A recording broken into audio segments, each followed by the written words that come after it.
Ito lamang nidawat og misalig kang Kristo mahimong anak sa Dios. Amen. No? Muna nga hayahay ang atong kinabuhi igsoon. No? Ang ingon ang pulong sa Ginoo sa Roma, no? Roma 10:9. Maluwas ka kung ipahayag mo nga si Kristo. Nga mao ang Ginoo og sa kinasingkasing motuo ka nga gibanhaw siya sa Dios.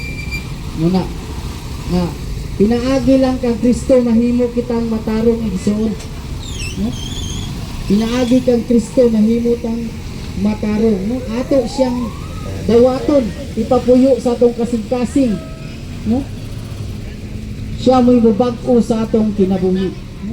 Dili pinaagi sa atong pagpaningkamot, kundi pinaagi sa balang espiritu nga nakapuyo sa inyong kasing-kasing igsoon. Anong mahimo kang matarong tungod kay naa na kay Holy Spirit nga kanunay magagiya kanimo kung unsay angay nimong pagabuhaton. Tingapon pas. No? Muna, na importante nga atong dawaton si Kristo. Ug ipapuyo sa atong kasing-kasing, no?